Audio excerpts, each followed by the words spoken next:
When the Confederacy's deep space sensors first caught the strange pulse, it was hidden under a storm of old radio noise and drifting rocks that had not mattered to anyone for decades. The abandoned Terran sector was supposed to be empty, a graveyard of silent mining stations and broken satellites, cold and forgotten at the far edge of known space. For over a century, Earth's old colonies in that region had gone dark, their people relocated or lost to time, their machines stripped for parts by scavengers who never stayed long enough to care. So when the signal flared, most analysts thought it was just an old reactor dying out, or a meteor strike waking up ancient machinery. But protocol demanded a check, so they sent 3 scout drones, small black needles cutting through the dark with silent engines and watchful sensors. As the scouts moved deeper, they picked up fragments of something that made no sense: heat blooms too steady for random decay, magnetic fields humming like a hidden heartbeat. Then, through drifting dust and frozen metal, they saw it. At first, the shape looked like a jagged shadow among the stars, but as the drones came closer, its outline grew clear: a battleship, impossibly huge. Its hull covered in armored plates that reflected distant starlight in dull silver waves. It drifted with no signal, no beacon, no escort ships. Its design was unmistakably Terran old style, brutal and direct, a knife built to cut through fleets. But the scale made no sense.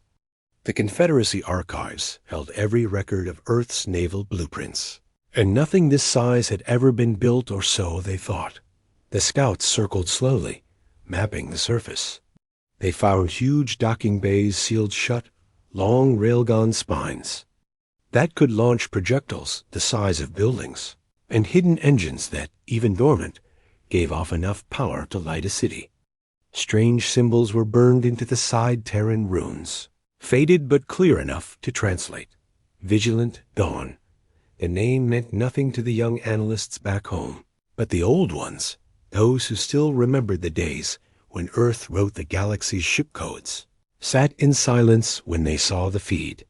The drones sent back streams of data heat readings, metal scans, faint energy patterns that hinted at life support deep inside.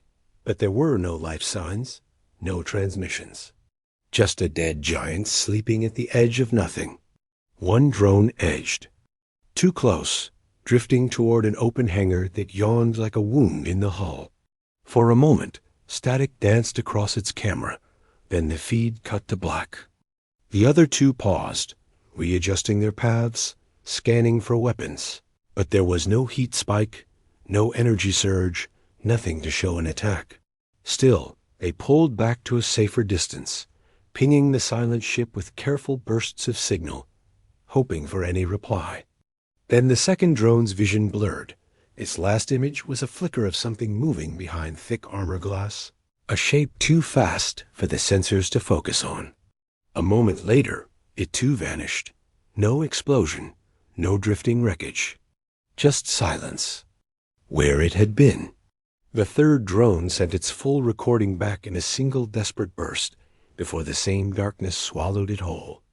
The analysts replayed the footage again and again, searching for any sign of how 3 military-grade machines could simply stop existing without a shot fired. Some said it was a gravity weapon. Others whispered about old Terran codes programs. Buried in forgotten shipyards, it could speak directly to the core of any machine built from Earth's original designs. If the stories were true, then the battleship did not need weapons to destroy drones. It only needed to remind their software who built them first. Within hours, the Confederacy's high command met behind closed doors, their screens filled with grainy images of the massive ship drifting under a dead sun. Some argued it was an old relic, no threat at all, just a drifting city stripped of its crew and systems. Others warned that if it had woken once, it could wake again, and if Earth had built it in secret long ago, maybe there were more waiting in the dark. Rumors spread through hidden channels, and private feed traders spoke of asteroid belts that flickered with strange shadows. Miners told stories of supply ships that went missing in the same sector years ago, and a few old Terran veterans, long retired, locked themselves away in silence, as if they knew exactly what the vigilant dawn really was. Somewhere in the cold, drifting far beyond the reach of any new probe, the battleship stayed quiet. Its engines did not flare. Its weapons did not turn. But deep inside its armored belly, lights flickered to life in long corridors where no footsteps had echoed for generations. Old screens glowed softly in the dark. Codes written in languages no one used anymore scrolled across consoles as systems checked systems, and ancient guardians whispered through wires and circuits. Somewhere on a forgotten world back in the Confederacy's core, a single line of text appeared on an unconnected terminal, no signal in, no link out, just 5 words, still watching from the dark. And for the first time in a century, the galaxy remembered that Earth had never truly left. It had only stepped back, hidden its knives. In plain sight, and waited in silence for the day someone would come close enough to see what should have stayed lost. Now, the impossible signal was out. The shape was seen, and 3 drones were gone without a trace. The Confederacy could pretend it was nothing, a ghost story for children and old soldiers. But in the empty space near the dead Terran sector, the vigilant dawn drifted on, huge, silent, and impossibly alive in the places where no one dared to look too closely. When the first footage of the giant Terran Battleship reached the Confederacy's heart, it spread faster than any official could contain. In polished meeting rooms high above glass cities, admirals gathered around flickering screens, watching the same impossible shape drift through the darkness.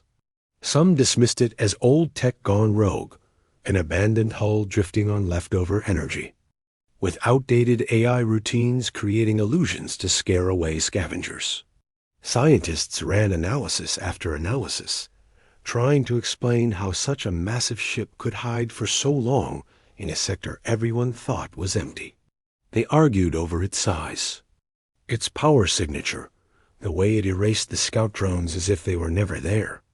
Reports flooded in from distant traders who claimed they had heard whispers of ghost fleets drifting near asteroid belts, far beyond mapped routes. Old captains told stories in dim corners of frontier stations, stories about Terran shipyards, hidden deep inside asteroids, built during the last days before Earth pulled back from the stars. They spoke of secret codes that ran through old mining machines, codes that only Terran engineers knew how to wake. Most people laughed off these tales, calling them myths told to scare young pilots into behaving. But the Council could not ignore the lost scout teams. They called emergency sessions, closing doors to the public, speaking only in tight, worried circles. They ordered more scans, more data, but the distant Terran sector remained silent, except for the echo of that giant hull floating where no ship should exist. When the second scout team vanished without a trace, no wreckage, no signal, just the same sudden silence, the Council's fear cracked through their polished calm. Rumors leaked to the streets below. Markets shifted as traders worried about supply lines near old Terran routes. Small border colonies sent panicked messages, asking if the stories were true, if Earth was building weapons again after 100 years of silence. Some demanded protection, others asked for the truth. The truth, though, was not clear even inside the Council's walls. They argued for days about what to do next. Some powerful voices called for open talks, thinking maybe it was all just an old AI ship trying to find home. Others laughed at the idea that any piece of old Earth metal could still work after so long. They said it was pirates, probably rebels, using a stolen hull to scare the Council into giving up border rights. In the end, the loudest voices won. They ordered a small investigation fleet, 5 light cruisers, 3 supply ships, and a squadron of drones to fly out and see what was really there. They armed them well, but told the admirals to show restraint. The Confederacy wanted answers, not a new war. The fleet jumped into the abandoned sector days later, engines burning bright against a backdrop of broken moons and drifting rock. At first, the scanners found nothing but silence and debris fields that made the navigators nervous. Then, the lead cruiser's sensors caught movement slow, steady, impossible movement. An asteroid, then another, then dozens more, drifting together like a silent herd. The fleet drew closer and saw what the drones had not. These were not natural rocks anymore. They were mined hollow, covered in hidden plates of Terran alloy. Old engines hummed beneath the surface, pushing them into position like chess pieces.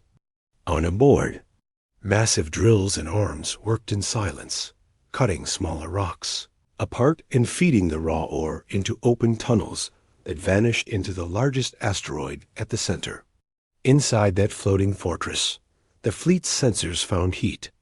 Signature's factories, machine shops, power cores humming with energy levels far beyond anything a simple pirate camp could run.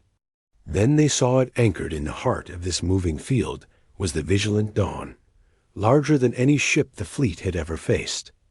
Its hull glowed with the faint pulse of running systems.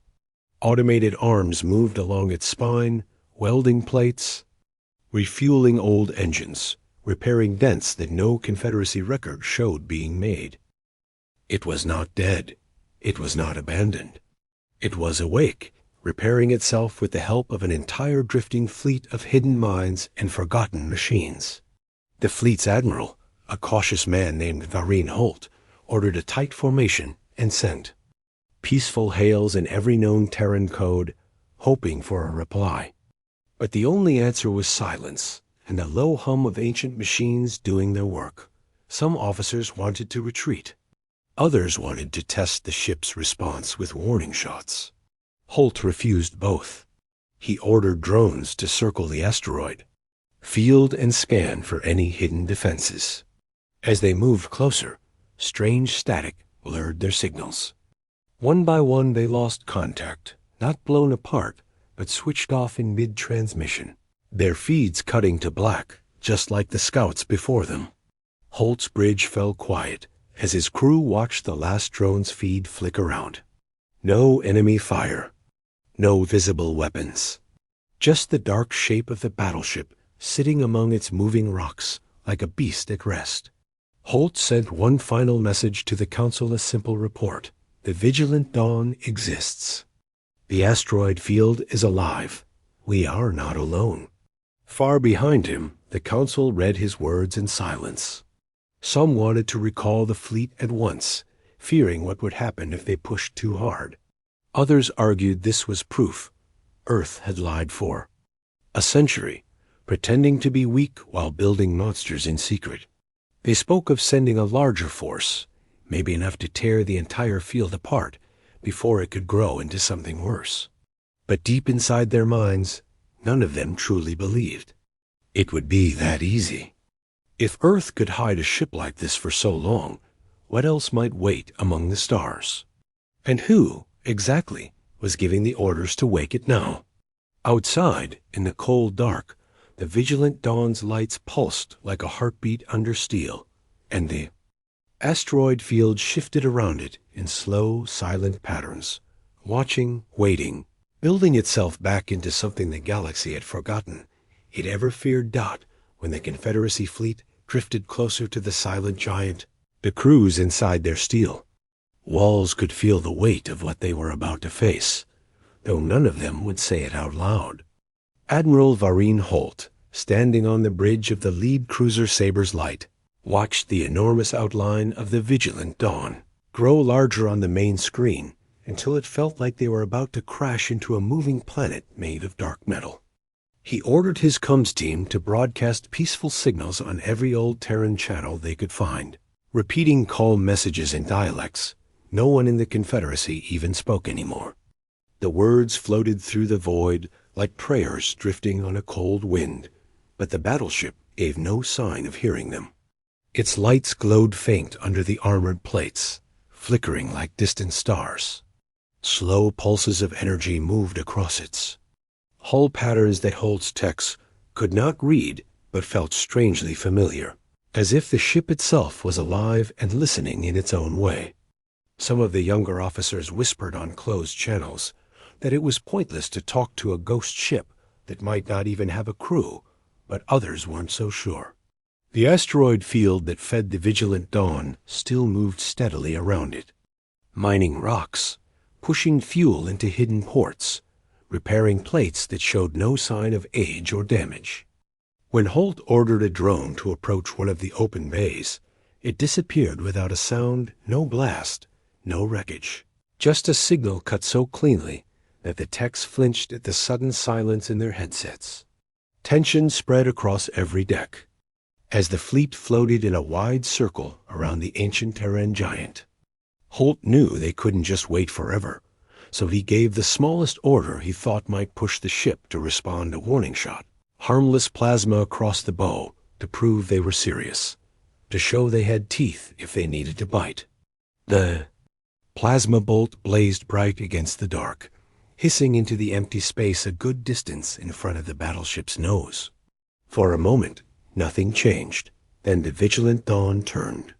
Not fast, not clumsy, just slow and steady like an ancient beast rolling over in its sleep. Deep inside its hull, massive engines hummed with a sound that made Holt's crew feel like they were hearing thunder through a mountain wall. Then, with no dramatic lights or sudden explosions, an old signal crackled through every fleet channel.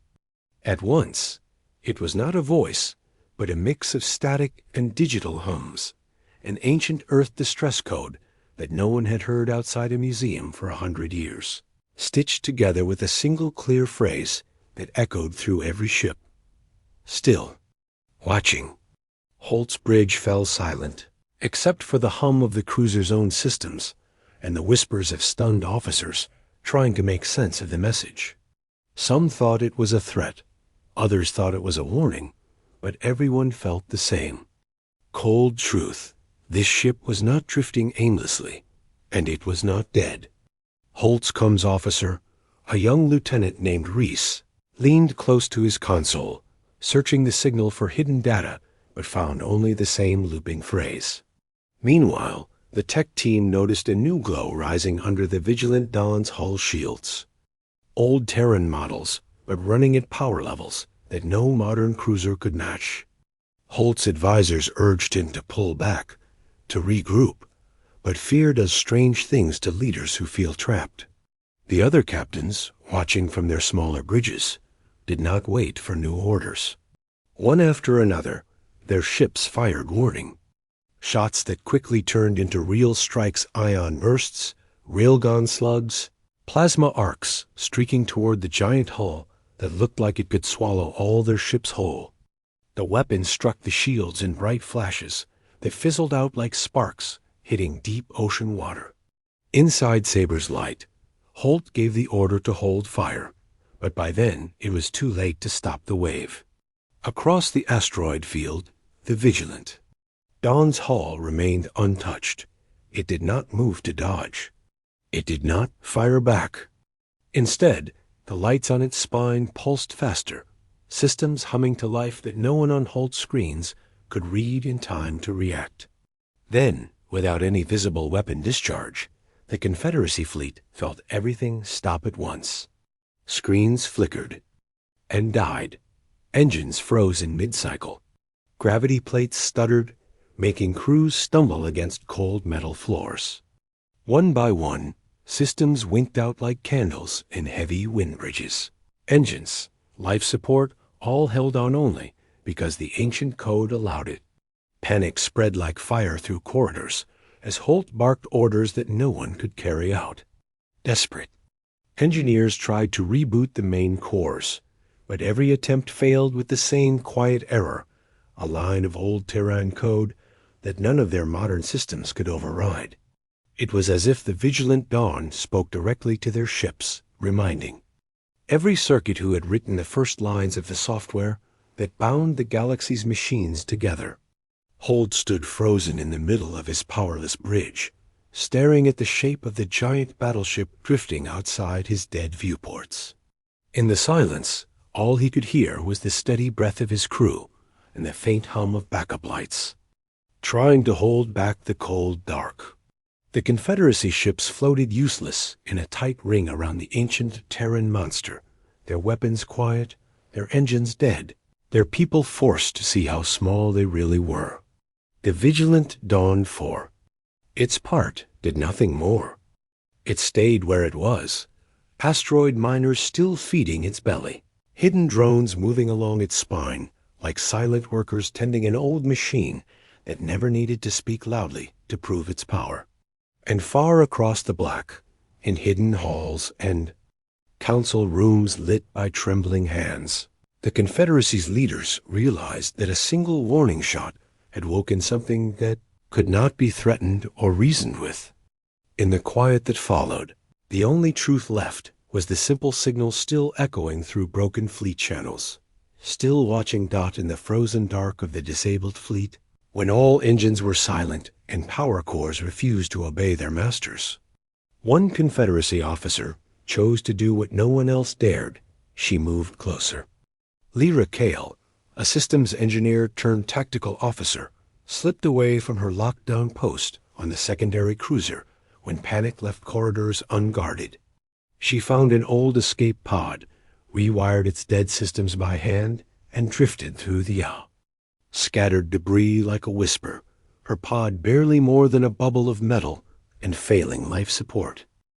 She watched the vast shape of the Vigilant Dawn grow larger in her viewport, until the entire pod rattled with the soft hum of its shields pushing against her hull. But instead of rejecting her, the great ship pulled her in. A hidden bay door yawned open as if the battleship itself recognized her presence, accepting this lone human into its iron belly without a single challenge. The pod touched down with a soft hiss, and she stepped out into a hangar larger than any Confederacy station she'd ever served on. It was alive with quiet movement humans, not in stasis, not frozen relics, but real people wearing worn uniforms with old Terran insignia stitched into their sleeves. They moved with calm precision, working on armored drones, welding plates, sorting crates, marked in codes that hadn't been seen in a century. Some turned to look at her, their eyes watchful but not hostile, as if they expected her long before. She even knew she would come. Lyra kept her hands up, palms open. Words caught in her throat until one older man stepped forward. His hair was gray, but his back was straight, and his eyes sharp like someone who never stopped expecting the world to test him. He asked her name and rank in perfect old Terran English, words that felt heavy in her ears. When she answered, he only nodded once, then motioned for her to follow. He led her through long steel corridors that hummed with hidden power. Pipes dripped with faint vapor, screens glowed with lines of old code, and at every corner, people worked without panic, young and old, men and women, even children carrying tools bigger than their arms. No soldiers barking orders, no alarms screaming doom. Just families who looked like they had lived here all their lives, breathing recycled air inside a battleship the Confederacy believed was a ghost. In a wide operations chamber lined with ancient banners, Lyra learned the truth that no admiral outside could accept. They called themselves custodians, descendants of a secret Terran project launched when Earth chose to retreat from open space. Their mission was not conquest or war. It was to watch, to wait, to stand ready in the shadows while the galaxy played at peace and progress. If Earth was ever truly threatened, they would wake. But they were not mindless soldiers. They were families, generations born and raised inside armored walls, taught the old ways of Terran code, engineering, and silence. The old man, who finally gave his name as Commander Ilian Rowe, showed her a hologram of the Vigilant Dawn's real purpose. It was never meant to fight open wars. It was meant to exist as a message in steel: we are still here. If any power grew too bold, if any fleet thought Earth was only old soil and half-buried cities, then the custodians would let them see just enough of the truth to remember why they should never push further. The asteroid field outside was not just a mine. It was a farm that fed the Dawn's endless hunger for raw ore to keep it ready. Its hidden drones drifted through the void like bees in a hive, repairing old wounds before the enemy even knew where to look. Lyra asked Ro why they had shown themselves now, why they had let the scouts get so close. He only smiled, tired but calm, and said the Confederacy had grown too proud. They forgot who taught them to write the first starship codes. They forgot who taught them how to bind satellites to trade routes and defense grids. And when they fired that warning shot, they did not just test the hull, they tested Earth's silence. So the custodians woke the Dawn, not to conquer, but to remind. Lyra felt the weight of that truth settle deep in her chest as she looked around the operations chamber. Maps of stars lit up walls that no one outside these halls had seen in 100 years. Old war plans rested beside children's drawings, taped to console edges. Proof that life here was more than duty. It was survival wrapped in quiet legacy. She wondered if the Council would ever understand that this ship was not a threat in the way they feared. It was a promise kept alive by people who chose to carry an old burden, while the rest of humanity stepped back into the safety of its own hidden strength. As Ro guided her back to the hangar, Lyra felt the ship beneath her feet like a living thing. Its deep hums and soft lights, as steady as a heartbeat, passed down through generations. When she looked up at the high ceiling, she did not see a ghost ship anymore.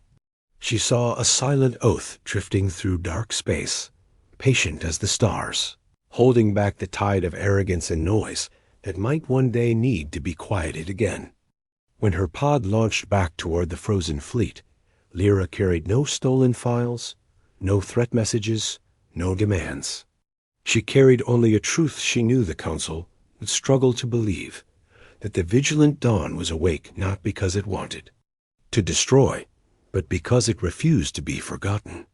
Earth had not left the stars. It had simply stepped back, leaving behind its watchers among metal and shadows, waiting for the day the galaxy might need a reminder that silence does not always mean weakness. Sometimes silence is a promise, and sometimes that promise wears steel and starlight and watches from the dark. When Lyra's small escape pod drifted back to the frozen Confederacy fleet, she did not waste time sending encrypted codes or waiting for permission to dock. She patched directly into the fleet's dark comms, forced her message through backup channels, and spoke words she never thought she would say in her lifetime. Earth was never truly gone. The battleship was alive, and inside its hull were not ghosts or machines, but people. Families, generations who called themselves custodians. Watchers left behind, so the galaxy would never forget where it all began. Her voice, steady but low, reached the Council within hours, racing past tight encryption barriers and private feeds until it was too late to lock it away. The news broke like a wave across core worlds and far-off colonies alike, waking old memories that had slept in the quiet corners of human and alien minds. Merchants who made their living skimming old Terran routes found excuses to reroute shipments away from that edge of space. Smugglers whispered to each other that the dark lanes near the abandoned sector were no longer safe for secrets.